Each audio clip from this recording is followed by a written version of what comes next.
Paris, December 15, 2020, my little studio on Rue de Grenelle felt different. It was no longer a cage where I hid my tears, but a sanctuary. The reconciliation with my family had changed everything. My mother's words echoed in my mind. If the president of France chose her, it's because he has taste and reason. I felt a flicker of pride return. But a question still haunted me. Who was I, really? The president's hidden lover, the girl from Senegal who got lucky. I refused to be just a footnote in someone else's story. I had to carve out my own place, not just by his side, but through my own merit.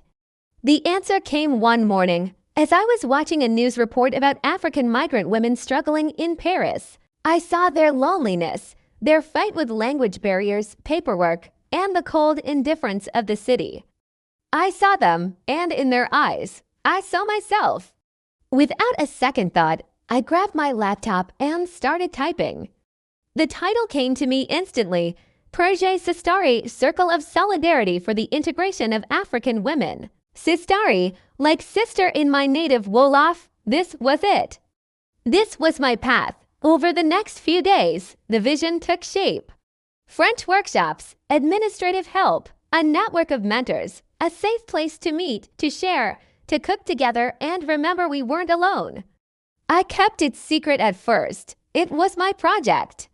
My way to reclaim my identity as Maya Diop, not just Marin's Maya. One evening, Emmanuel stopped by. He noticed my notes scattered on the kitchen table.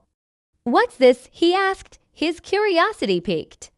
I felt myself blush, caught in the middle of my secret dream. "Oh, it's nothing," I stammered, "just an idea." He picked up a page and began to read. His expression shifted from curious to serious, and then to one of deep admiration. "Maya, this is wonderful," he said, his voice full of sincerity. "It's concrete, useful, deeply human. You really think so?" "I do," he confirmed, "and I want to help." Panic seized me. "No, not you. Not the government. This has to be mine. Independent." He smiled a knowing, respectful smile that I loved. "I understand," he said gently. "No official funds, no presidential seal. But let me help as a man, not as the president. I have contacts people in nonprofits, lawyers, businesswomen. Let me open some doors. You'll be the one to walk through them." His offer was perfect. He wasn't trying to take over. He was empowering me. A few days later, I shared the idea with my aunt and cousins. Their excitement was electric. "It's brilliant," Vinette exclaimed. "I can help with French classes." "I can build the website," Jean offered. My aunt said she'd spread the word among women she knew. Even my uncle Jacques Cartier grunted, "At least it's more honest than hanging around palaces." Work earns respect. That was the highest compliment he could give. Projet Sistari was born. Through one of Emmanuel's contacts, we found an affordable space. I signed the lease with my own savings, money I had carefully put aside since I first arrived in France. On our inauguration day, 10 women showed up. They were from Senegal, Ivory Coast, Cameroon. Their faces were shy, tired from life's struggles, but their eyes held a spark of hope. I spoke to them, mixing Wolof and my hesitant French, sharing my own story of arrival, the loneliness, the fear.